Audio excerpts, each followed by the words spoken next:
এতটুকু পিচ্ছি নাকি একটা এমপ্লিফায়ার বোর্ড, এটা বিশ্বাস করাও কঠিন।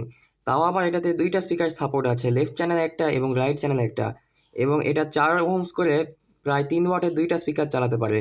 আজকে আপনাদেরকে নিয়ে এটা ফুল টেস্টিং করব। এই বোর্ডটা চালানোর জন্য আপনাদেরকে মূলত 5 ভোল্টের একটি পাওয়ার সাপ্লাই নিতে হবে এবং এখানে 3 পিনের একটি মোবাইল টু অডিও কানেক্টর নিতে হবে। আপনারা চাইলে এই ধরনের কানেক্টর নিতে পারেন, তবে আমি সরাসরি কেবল ব্যবহার করব এটিতে কানেকশন দেওয়ার জন্য। ফার্স্ট অডিও কেবলটি এবার আমি বোর্ডে সংযুক্ত করে নিব। এজন্য এখানে অডিও কেবলের সাদা প্রান্তটি আমরা বোর্ডে এল লেখাতে সংযুক্ত করব।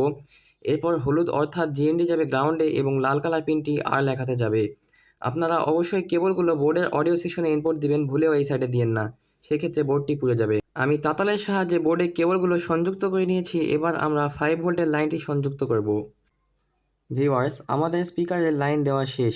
আমরা এখানে অডিও ইনপুট দিয়েছি, 5 ভোল্ট পাওয়ার সাপ্লাই এবং স্পিকারের জন্য আউটপুট নিয়েছি।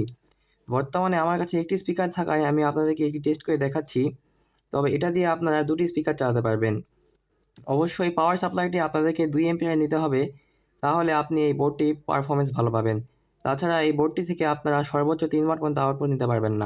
ভিউয়ার্স, আমাদের মিনি এমপ্লিফায়ার বানানো শেষ। এবার আমি আপনাদেরকে এটি কোয়ালিটি চেক করে দেখাবো। চলুন এর কোয়ালিটি দেখি। ভিউয়ার্স, আমার কাছে এক্সট্রা কোনো স্মার্টফোন না থাকায় আমি একটি বাটন ফোনের সাহায্যে আপনাদেরকে এটি কোয়ালিটি দেখাবো।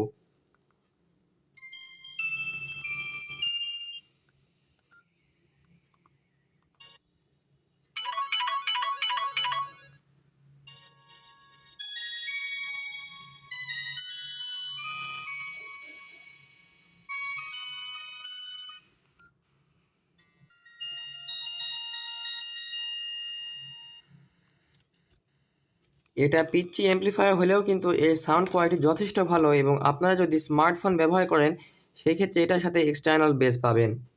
এটা 25 টাকা হলেও কিন্তু খুবই কার্যকর একটা মডিউল। তো ভিউয়ার্স, আজকের ভিডিওতে এতটুকুই। সবাইকে ভিডিও দেখার জন্য খুবই ধন্যবাদ। যদি ভিডিও থেকে একটু উপকৃত হন তবে চ্যানেলটি সাবস্ক্রাইব করতে পারেন এবং লাইক করে পাশে থাকতে পারেন। ফি আমানিল্লাহ।